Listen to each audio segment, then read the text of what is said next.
Bonjour et bienvenue sur ma chaîne YouTube. Si vous êtes comme moi fortement inspiré par de nombreuses lectures, je vous invite à poursuivre la vidéo pour écouter le livre audio du docteur Deepak Chopra, Les 7 lois spirituelles du vrai bonheur. Ici, vous trouverez le second chapitre. Première clé. Soyez conscient de votre corps. Votre corps et l'univers sont un seul champ d'énergie, d'information et de conscience. Le corps vous relie à l'ordinateur cosmique qui organise simultanément une infinité d'événements.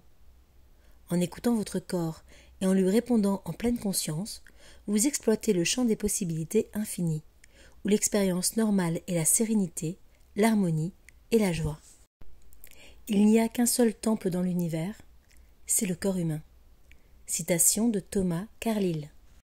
Votre premier guide, et le guide le plus fiable pour atteindre le bonheur, c'est votre corps. Le corps est conçu pour soutenir l'esprit, et en travaillant de concert, il crée ce qu'on appelle le bonheur. Quand vous vous demandez si vous devez agir ou non, interrogez votre corps. Quelle est ton impression? Si votre corps vous renvoie un signal de détresse physique ou affective, reconsidérez ce que vous envisagez. Si votre corps vous envoie un signal de bien-être et de désir positif, allez de l'avant. Esprit et corps forment un seul ensemble. Ce n'est pas naturel de les séparer comme nous le faisons généralement. Toute expérience comprend un élément physique. Si vous avez faim, l'esprit et l'estomac ont faim ensemble.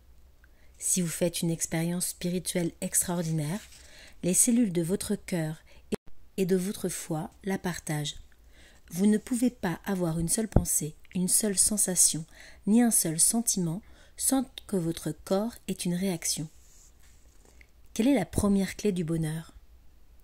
C'est savoir qu'en étant conscience de son corps, on se relie à un domaine de possibilités infinies qui sous-tend toute chose.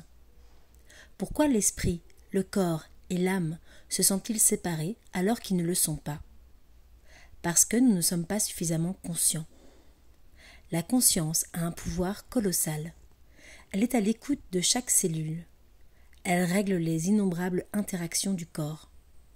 La conscience est l'agent silencieux, invisible, qui fait savoir à votre corps ce que pense votre esprit, et en même temps, elle transmet en retour les réactions venues du corps afin que l'esprit se sente soutenu et compris. L'idéal, quand vous faites l'expérience d'être aimé, est que votre esprit comprenne que vous êtes aimé, que vos cellules soient nourries par cet amour et que votre âme se réjouisse que vous soyez descendu assez loin en vous-même pour trouver la source de l'amour. Tout ce qui est bon dans la vie imprègne tout votre corps. Quand l'esprit, le corps et l'âme sont en harmonie, le bonheur s'ensuit tout naturellement. D'autre part, les signes qui indiquent le manque d'harmonie sont le mal-être, la souffrance, la dépression, l'anxiété et la maladie en général. La tristesse est une forme de réaction. Elle signale que le manque d'harmonie se manifeste quelque part, dans l'esprit, dans le corps ou dans l'âme. La conscience est déconnectée. C'est seulement lorsque nous considérons la situation du point de vue holistique que nous pouvons établir un lien entre la santé, le sentiment de plénitude et la sainteté, car elles sont toutes les trois en rapport direct avec l'harmonie ou le manque d'amour. Peut-être avez-vous entendu dire « tout est affaire de tissu ».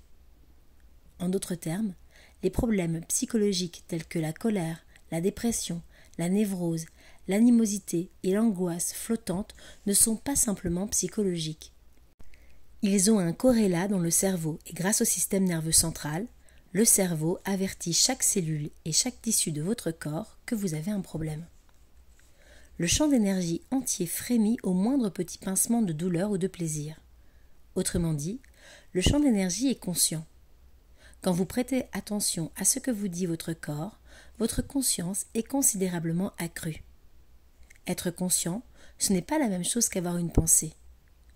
Une mère est consciente de ce que ressent son enfant sans avoir à penser. Il y a quelque chose qui le gêne ou il y a quelque chose qui ne va pas. La conscience est intuitive. Tout ce que vous avez à faire, c'est prêter attention et la conscience vous donne accès à tous les coins et recoins de l'infini. C'est comme être branché sur l'ordinateur cosmique, car lorsque l'infini régule la chose la plus infime dans la création, il régule en même temps l'ensemble. Le contraire est également vrai. Quand vous cessez d'être conscient, des perturbations se produisent à de nombreux niveaux simultanément.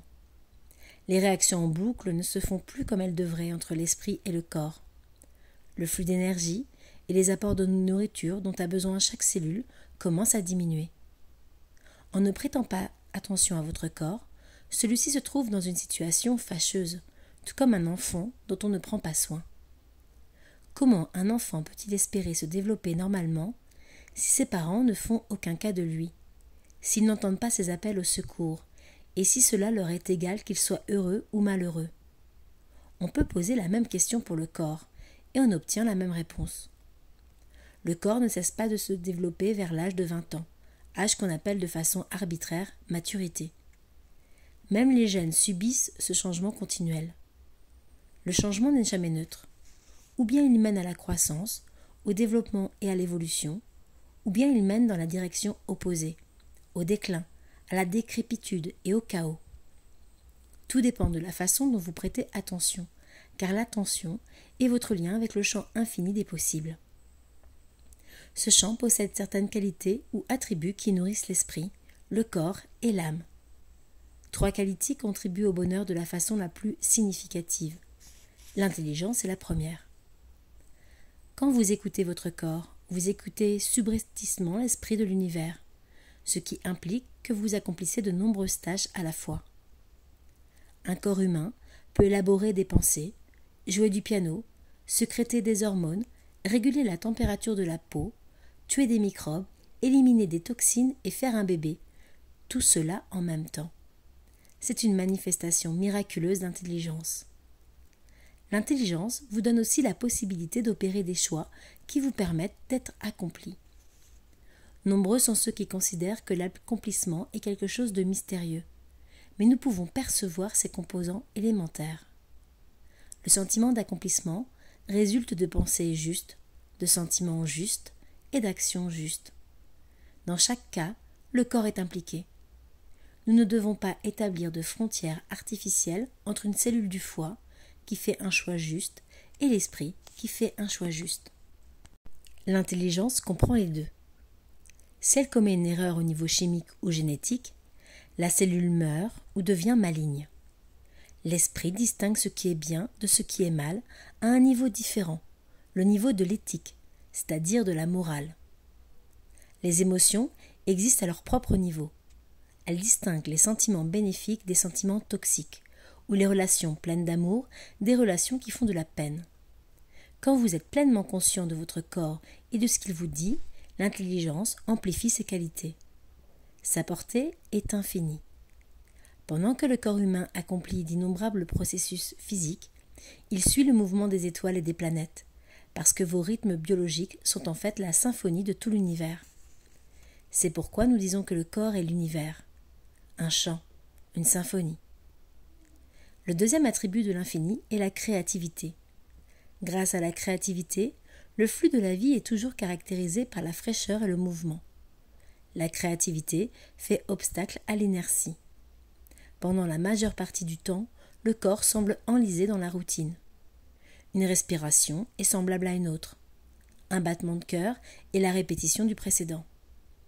Pour transformer la nourriture et l'air, vos cellules doivent sans cesse reprendre les mêmes processus chimiques, avec une précision singulière. Aucune improvisation n'est autorisée. Mais, ce qui est miraculeux, le corps est aussi d'une flexibilité parfaite qui lui permet de s'adapter à de nouvelles situations. Quand vous décidez de faire quelque chose de nouveau, avoir un bébé, courir un marathon ou faire l'ascension d'une montagne, des milliards de cellules s'adaptent à votre intention. Cette flexibilité n'est pas mécanique. Ce n'est pas comme votre voiture qui accélère parce que vous appuyez sur l'accélérateur. Plus exactement, votre corps s'adapte de façon créative. Votre créativité peut se mesurer à la façon dont vous pensez et parlez. Il n'est pas nécessaire que 2 pensées soient exactement identiques, que 2 phrases soient composées exactement des mêmes mots. le cerveau déploie une activité neurale qui s'accorde avec toute pensée, avec toute phrase, même si cette pensée ou cette phrase n'est jamais apparue auparavant dans l'histoire de l'univers. La tradition de l'ancienne sagesse védique en Inde identifiait la créativité à Ananda, ou à la félicité. La félicité est en général décrite comme une joie intense, mais les cellules ont leur félicité spécifique, qui prend la forme de vitalité, de flux et de dynamisme inépuisable. Être pleinement en vie, c'est être dans la félicité. Quand vous êtes dans cet état, tout donne l'impression d'être possible. Votre corps n'est plus un fardeau. Vous vous sentez léger comme l'air. Rien n'appartient au passé, ni ne manque de fraîcheur. Bien au contraire, votre potentiel créatif rayonne. La créativité dépend de la capacité qu'a la vie de toujours se renouveler, et cette capacité est fondée sur la félicité. Vous n'avez pas à vous efforcer d'être bien heureux. Vous en seriez incapable si vous essayez. Il vous faut seulement être pleinement conscient. La félicité est le propre de la pleine conscience, qui, par sa nature, est frémissante de vie, alerte, débordante d'entrain et joyeuse. On peut remédier à l'absence de ces éléments simplement en accédant à une conscience plus profonde. Le troisième attribut du champ d'énergie est le pouvoir. Bien que les cellules opèrent à un niveau microscopique, elles possèdent la capacité de survivre, de prospérer et d'évoluer dans un environnement qui érode des chaînes entières de montagnes et met à sec de vastes mers. Pouvoir ne signifie pas agressivité. Le pouvoir que vous ne voyez pas ou que vous ne sentez pas est le plus grand pouvoir qui existe. Il organise 1000 milliards de cellules pour former un organisme qui fonctionne à merveille. Il le défend contre tous les virus et les microbes qui pourraient nuire au corps et contrôle les premières manifestations du cancer. Une fois encore, il est totalement artificiel de délimiter cette qualité que possède le champ d'énergie. L'esprit, le corps et l'âme expriment le pouvoir à leur manière. L'esprit exprime le pouvoir sous forme d'attention et d'intention, transformant de frêles pensées en réalisation. Le corps exprime le pouvoir par la force physique et l'endurance, mais aussi en organisant d'innombrables processus qui aboutissent à un ensemble cohérent. L'âme exprime le pouvoir en transformant le potentiel à l'état pur en réalité.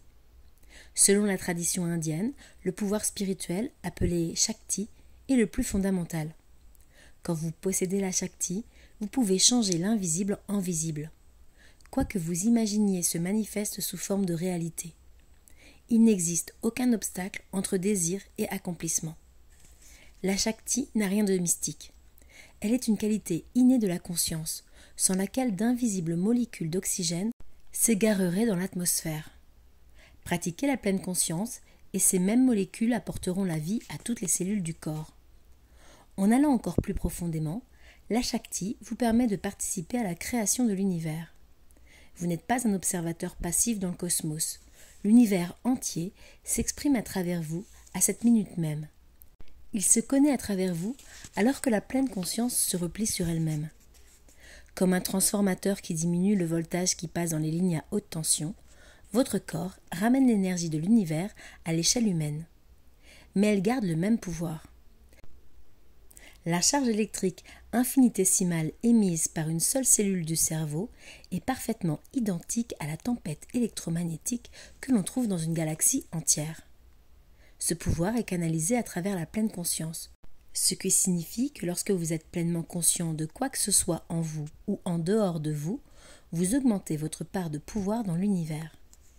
Vous devez comprendre que cette seule démarche, prendre pleinement conscience de son corps, donne libre cours à l'intelligence, à la créativité et au pouvoir. Être pleinement conscient n'est pas dénué d'importance, ce n'est pas une simple possibilité qui vous est offerte. Quand vous cessez d'être pleinement conscient en étant irrité, déprimé, agité, malheureux ou anxieux, le courant de l'intelligence, de la créativité et du pouvoir ne s'écoule plus. Le déclin naturel et la maladie que l'on constate chez les personnes âgées sont en fait, dans une large mesure, la conséquence de la diminution de la pleine conscience, qui est ressentie par chaque cellule et qui endommage chaque cellule. Une des façons les plus élémentaires d'être pleinement conscient, c'est de s'ancrer dans son corps. Cela n'a rien de mystérieux. Mettez-vous simplement à l'écoute de ce que vous ressentez dans votre corps chaque fois que vous vous êtes irrité. Disons que vous conduisez une voiture et que quelqu'un vous coupe la route. Votre réaction normale est l'irritation ou la colère. Quand vous vous sentez ainsi, vous cessez d'être concentré, calme et détendu, et vous n'êtes plus relié au champ de l'énergie. Essayez tout simplement ceci. Au lieu de subir passivement cette perturbation, plongez en elle et remarquez les sensations de votre corps. Faites une respiration profonde, ce qui est une façon simple d'être à un niveau pleinement conscient du corps. Portez votre attention sur ces sensations parasites jusqu'à ce qu'elles disparaissent. Vous avez réussi à briser la chaîne des stimuli-réactions en créant une brèche, un vide, d'où toute réaction est absente. Cela empêche la réaction de prendre de l'ampleur. Cela rappelle au corps sa capacité naturelle à s'autoréguler de façon harmonieuse et coordonnée. Ainsi, vous vous ancrez. L'autorégulation harmonieuse est l'état fondamental du corps. Le stress vous entraîne dans un autre état. Des réactions biologiques intenses suscitent une forte sécrétion d'hormones, augmentent le rythme cardiaque, stimulent l'hypervigilance sensorielle et de nombreuses autres réactions qui leur sont associées. Mais tout cela est temporaire. Ce ne sont que des mesures d'urgence. Cependant, si vous laissez la réaction de stress devenir une habitude, la dissonance gagne le champ d'énergie. L'état normal de relaxation en pleine conscience tente de coexister avec la réaction de stress qui est l'agitation. Mais les deux réactions ne vont pas bien ensemble. Elles ne sont pas censées coexister. Chaque fois que vous vous sentez irrité, accablé, stressé ou submergé, vous avez tendance à prendre la fuite. La dénégation est une forme de fuite. Le surmenage est une fuite. La prise de drogue psychotrope ou d'alcool est une fuite. Ce que ces comportements ont tous en commun, c'est l'absence de pleine conscience. Vous vous abêtissez ou vous détournez votre attention en croyant à tort qu'être trop conscient ne fera qu'accroître votre souffrance. En réalité, c'est tout le contraire. La pleine conscience guérit parce qu'elle est vraiment globale, et la guérison est fondamentalement un retour à la globalité. La science commence seulement à comprendre le phénomène de la guérison. Au cours de millions d'années, notre corps a évolué pour régler simultanément des milliers d'infimes processus. La maladie survient lorsque le corps oublie comment s'autoréguler. La guérison survient lorsque le corps se rappelle comment s'autoréguler. Vous pouvez vous trouver exposé à des pneumocoques. Ceci est un exemple, mais cela ne suffit pas à créer l'infection. Vous ne contractez pas de pneumonie si votre corps sait comment fabriquer l'anticorps approprié. Et en fin de compte, cette capacité serait due à une question de pleine conscience. Votre système immunitaire reconnaît un envahisseur, l'identifie et demande l'intervention appropriée. Ce sont toutes des actions conscientes. La guérison ne peut donc s'effectuer que si l'esprit est aussi pleinement conscient que le corps.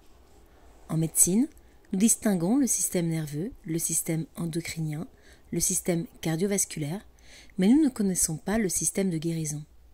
Il est invisible. On le trouve dans toutes les parties du corps, il réagit au moindre frémissement de la pensée et de l'affectivité. Pourtant, rien n'est plus intelligent, créatif et puissant que le système de guérison, et c'est la seule chose que nous continuons d'ignorer. Il faudrait se guérir sans cesse, tout comme il faut respirer sans cesse, car la guérison n'est pas un processus isolé pour écarter la maladie. Se guérir devrait signifier communiquer constamment avec le champ d'énergie. Nous avons examiné l'étape la plus importante. Prendre conscience des sensations dans notre corps. L'autre chose que vous pouvez faire, c'est commencer à prendre conscience du champ d'énergie qui, de façon invisible, est un facteur d'unification. Comment est-ce possible ? En général, vous fixez votre regard sur les choses, les gens et les événements. Toutes sortes de stimuli extérieurs. Au lieu de cela, essayez de regarder les espaces entre les choses. Si vous regardez une autre personne, tournez votre attention vers l'espace entre vous deux. Le champ d'énergie existe là où nous croyons qu'il n'y a rien. Dans l'espace entre les pensées, dans l'espace entre les objets, dans l'espace entre les respirations, dans l'espace entre les mouvements. Il s'agit du même espace, mais ce que nous croyons n'être rien et le manque de pleine conscience. Si vous êtes pleinement conscient, l'espace est rempli, riche, dynamique. C'est le domaine du potentiel à l'état pur, la région inconnue d'où l'instant suivant et tout ce qu'il comporte émergeront. L'espace est toujours calme. Aussi, quand vous portez votre attention sur l'espace, vous apaisez l'esprit. En même temps, votre corps peut commencer à relâcher la frustration, la tension et les reliquats de stress passé. C'est dans cet état de relaxation profonde que la guérison devient la plus active. Votre corps a besoin de libérer l'énergie qui adhère à d'anciennes émotions, à des souvenirs et à des traumatismes. Dans l'idéal, vous ne vous identifierez pas à ces énergies négatives. Vous ne vous y cramponneriez pas, vous ne les renforceriez pas avec une nouvelle énergie. Mais en fait, c'est ce que nous faisons tous. Nous empêchons le corps de se détendre en lui imposant constamment trop d'efforts, à la fois consciemment et inconsciemment. Si vous ne croyez pas que votre corps subit le fardeau de telles exigences, il est possible de prouver le contraire très facilement. Détendez-vous simplement. Restez assis dans le calme et dites à votre corps qu'il a toute liberté de faire ce qu'il veut. Il y a des chances pour qu'une des choses suivantes se produise. De profonds soupirs, de la somnolence, des souvenirs qui surgissent, des sensations physiques inattendues. En général, un malaise ou une oppression. Des émotions spontanées, peut-être des larmes et un sentiment de soulagement. Ainsi, votre corps vous signale qu'il a besoin d'espace pour se guérir et se renouveler. Si votre corps se trouve vraiment dans l'état naturel d'auto-guérison, sans opposer de résistance, l'expérience produira l'effet contraire. Si vous êtes assis calmement et dites à votre corps de faire ce qui lui plaît, il en résultera une ou plusieurs des choses suivantes. Une impression de calme profond et de paix, une légère excitation, une sensation de légèreté, un frémissement de bonheur, si infime soit-il, et un sentiment d'émerveillement devant l'inconnu qui se manifeste derrière le masque de l'existence matérielle. En d'autres termes, quand votre corps est dans son état naturel, vous connaissez le bonheur. Quand vous êtes heureux, alors, sans le moindre effort, vous vous rappelez qui vous êtes vraiment. Vous atteignez la plénitude de la conscience, parce que dans toutes vos cellules réside la sagesse, la joie et la certitude de l'immortalité. En Inde, cet état s'appelle Satchitananda, ou la conscience de la béatitude éternelle. Dans cet état, votre corps se guérit simplement en se connaissant. Qu'est-ce qu'il sait? Que les plus grands attributs du divin, l'omniscience, l'omnipotence et l'omniprésence, sont en fait les bases mêmes de la vie. Pour activer la première clé dans ma vie quotidienne, je prends les résolutions suivantes. 1. Je ferai des choix qui me permettront de porter à son maximum mon énergie physique. Mon corps me relie à la source infinie de l'énergie de l'univers. Si j'ai l'impression de manquer d'énergie d'une façon ou d'une autre, cela signifie que je résiste à l'écoulement de cette énergie infinie. Je demanderai à mon corps ce dont il a besoin et je suivrai son avis. L'état idéal est de se sentir si léger qu'on n'a plus l'impression d'être limité par son corps. Celui-ci et l'univers ne font qu'un. 2. Avant d'agir à la suite d'une émotion, quelle qu'elle soit, je consulterai mon cœur. Mon corps est un guide sur lequel je peux compter quand je lui fais confiance. Il m'aide à faire l'expérience de l'empathie, de la compassion et de l'amour. Le cœur est le siège de l'intelligence affective. L'intelligence affective me permet d'entrer en contact avec mon moi le plus profond. Il nourrit toutes les relations en me rappelant que je dois me voir dans autrui. 3. Mon bonheur se mesurera à la légèreté que je ressentirai dans mon corps. Si je me sens lourd ou atone physiquement, je prêterai une attention particulière à mon état, car ces impressions sont le signe que je suis victime de léthargie et de la force de l'habitude, au lieu de connaître en chaque instant les possibilités d'une vie nouvelle pleine de fraîcheur. La meilleure façon de vivifier mon corps, c'est de lui donner ce dont il a le plus besoin, que ce soit le sommeil, le repos, une nourriture vivifiante, la joie de l'exercice ou la communion avec la nature. Pour ne rien rater des prochains chapitres du livre de Deepak Chopra, Les 7 lois spirituelles du vrai bonheur, je vous invite à vous abonner à ma chaîne Holistique Inspiration et à laisser un commentaire sur vos ressentis suite à la lecture. Vous retrouverez les différents liens vers les différents chapitres en description de la vidéo. Je vous dis à bientôt pour d'autres lectures inspirantes.